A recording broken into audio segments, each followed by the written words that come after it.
Shalom Aleihim. Selamat malam Bapak Ibu Saudara yang terkasih di dalam Kristus Yesus. Pada malam hari ini kita akan belajar tentang renungan kita yang saya beri judul Sukacita Pelayanan. Sebelum saya akan lebih jauh bicara tentang renungan yang bertema sukacita dalam pelayanan, izinkan saya ingin memberikan sedikit tambahan kesaksian yang saya alami. Di video saya sebelumnya, saya sudah banyak menceritakan bagaimana saya mulai dari sekolah, kemudian kuliah di Yogyakarta, dan Tuhan memanggil saya dan membentuk saya di sana. Kemudian saya merantau ke Jakarta, Tuhan juga membentuk saya, sehingga saya dapat seperti sekarang menjadi pelayan Tuhan di ladang Tuhan. Saya teringat di masa pelayanan saya pada saat saya masih kuliah di Universitas Kristen Immanuel.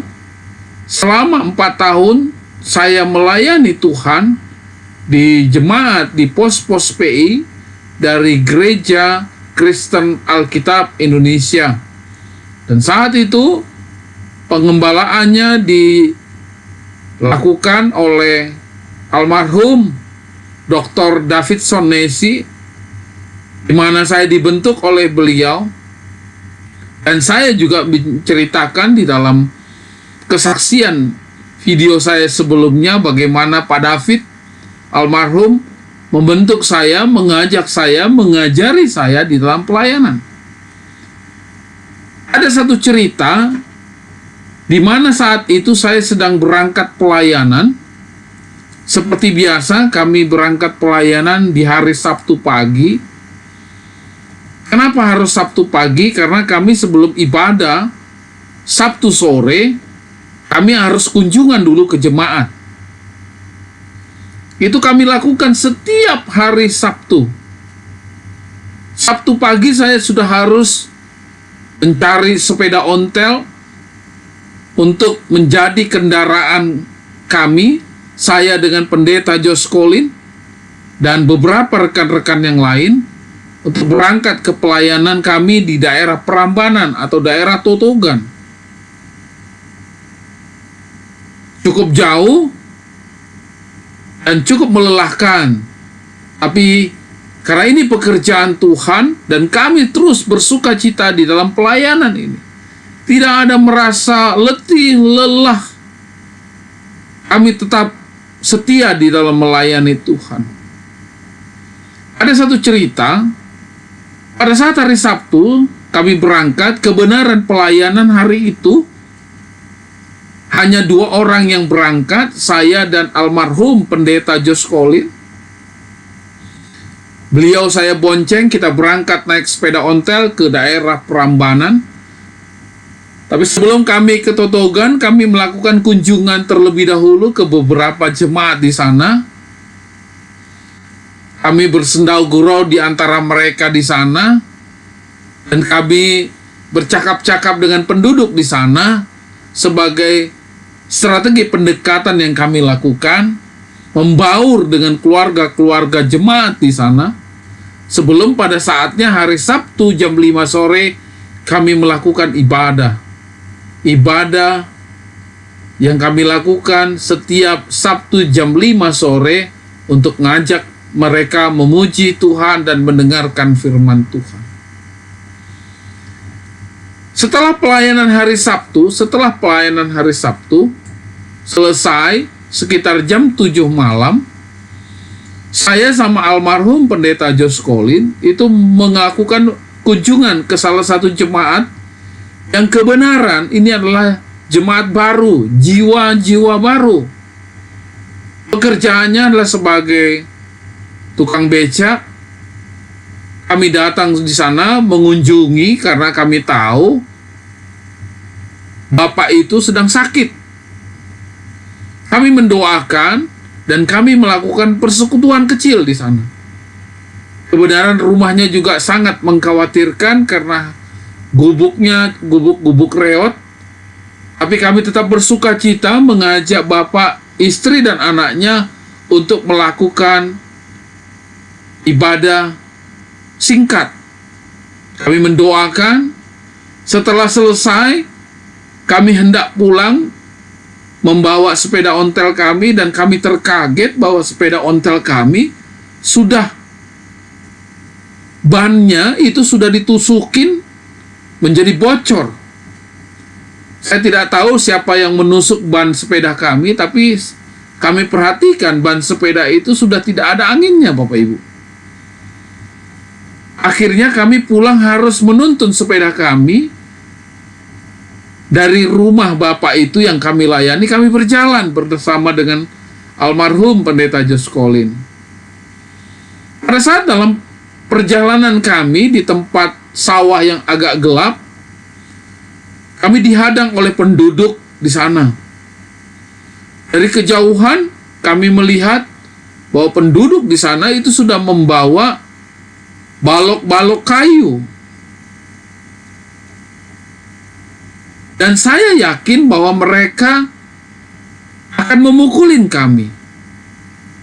Mereka akan menghakimi kami karena kami melakukan penginjilan kepada keluarga yang kami layani saat itu. Dari kejauhan sebelum datang sampai ke mereka, saya dan Bapak Pendeta Josh Collin berdoa, mohon kekuatan Tuhan dan mohon perlindungan Tuhan. Dan kami berserah kepada Tuhan. Kalau memang pada saat itu nyawa kami harus dipanggil oleh Tuhan karena kami mati dalam pelayanan, kami siap, Bapak Ibu. Walaupun secara manusiawi kami khawatir, takut, tapi kami yakin dan percaya kami bekerja untuk melayani Tuhan. Jadi kami berserah. Apapun yang terjadi, biarlah kehendak Tuhan saja yang jadi. Saat kami berjalan membawa sepeda kami yang sudah sobek-sobek bannya, yang sudah ditusuk-tusuk oleh pisau, dan menghadapi beberapa pemuda-pemuda yang membawa balok-balok kayu itu, sekitar jarak 50 meter, saya berdoa di dalam nama Tuhan Yesus, kiranya Tuhan melindungi kami. Apa yang terjadi, Bapak Ibu Saudara sekalian? Sampai kepada mereka yang kami kira kami akan dihakimi dan kami akan mati dalam pelayanan kami saat itu, kami mengalami mukjizat Tuhan. Begitu kami sampai ke mereka, karena jalan itu dihadang, mereka justru dengan ramah menanyakan kepada kami, mau kemana mas-masnya? Kami katakan kami mau pulang. Dari mana mas-masnya? Kami dari rumah keluarga si A, dan kami sedang melayani keluarga A. Singkat cerita, kami disuguhkan minum kopi dan makan makanan ringan, gorengan. Luar biasa, Bapak Ibu. Secara manusia kami berpikir kami akan mati dipukul oleh balok-balok kayu ini. Kami akan mati dalam pelayanan ini. Tapi luar biasa, Tuhan bungkam mereka, sehingga amarah mereka diredam oleh Tuhan menjadi sukacita. Dan kami pulang pelayanan saat itu dan berpisah dengan orang pemuda-pemuda masyarakat sana yang sudah membawa balok-balok kayu itu. Kami pulang dengan sukacita dan tidak diapa-apakan, dan kondisi kami saat itu tetap sehat di dalam pelayanan Tuhan. Haleluya, puji Tuhan. Itulah sukacita yang saya boleh cerita di dalam pelayanan kami. Kita akan buka renungan kita di dalam 2 Korintus 2 ayat 3. Saya akan bacakan buat Bapak Ibu Saudara sekalian. Paulus berkata, dan justru itulah maksud suratku ini, yaitu supaya jika aku datang, jangan aku berduka cita oleh mereka. Ya, harus membuat aku menjadi gembira, sebab aku yakin tentang kamu semua bahwa sukacitaku adalah juga sukacitamu. Jika bertanya, dan saya pertanyakan ini kepada Paulus saat itu, apa sih sukacitanya Paulus di dalam pelayanan? Apa sih enaknya Paulus di dalam pelayanan? Apa sih untungnya Paulus di dalam pelayanan?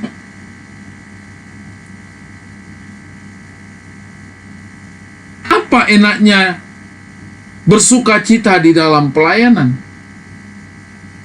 Berapa rupiah yang diperoleh oleh Paulus di dalam pelayanan sehingga dia semangat sekali di dalam pelayanan? Saya yakin, dan saya yakin-yakinnya, Paulus seringkali mendapatkan dukungan finansial dari jemaat yang dilayani. Dia juga memperoleh dukungan untuk makan dan minum selayaknya sebagai seorang yang bekerja. Tetapi, untuk kita renungkan dan kita catat baik-baik, sukacitanya bukan terletak pada apa yang diperoleh dari jemaat yang dilayani. Sukacita Paulus di dalam melayani bukan karena uang semata, bukan karena makanan dan minuman, melainkan ia berkata, sukacitaku adalah juga sukacitamu. Kalau Paulus melayani Tuhan, dia bersukacita, maka orang yang dilayani pun bersukacita. Saat saya dan pendeta Josh Colin melayani bapak tukang beca ini, mereka bersukacita, saya pun bersukacita. Kala kami berjalan mau pulang, menuntun sepeda kami yang bannya sudah dirobek-robek oleh penduduk di sana, dan penduduk di sana menghadang kami dengan balok-balok kayu, karena kami datang dengan bersukacita. Maka pada saat itu mereka yang harusnya membunuh kami, memukuli kami dengan balok-balok kayu, tapi bersukacita menyambut kami. Itulah yang dikatakan Paulus. Sukacitanya bukan terletak pada apa yang diperoleh dari jemaat yang dilayani, melainkan ia berkata, sukacitaku adalah sukacitamu juga. Dahsyat, haleluya, haleluya. Kemudian,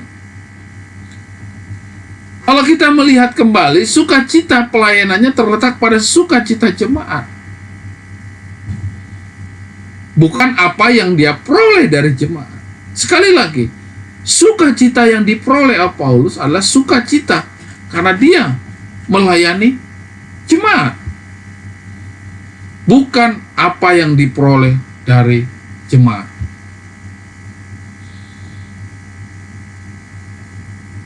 Memang benar, banyak kita lihat, dan saya pun juga terlibat di dalam pelayanan Tuhan.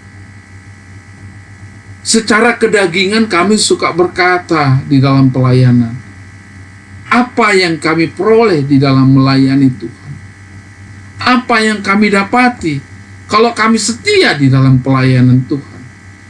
Harta, makanan, kemewahan, persembahan yang banyak, perpuluhan yang banyak. Apakah itu motivasinya? Seperti yang dikatakan Paulus tadi, sukacitanya bukan terletak pada apa yang diperoleh dari jemaat yang dilayani, tapi sukacita Paulus adalah sukacita dia di dalam melayani. Maka jemaat diberkati dengan sukacita yang dia layani. Tuhan Yesus memberkati.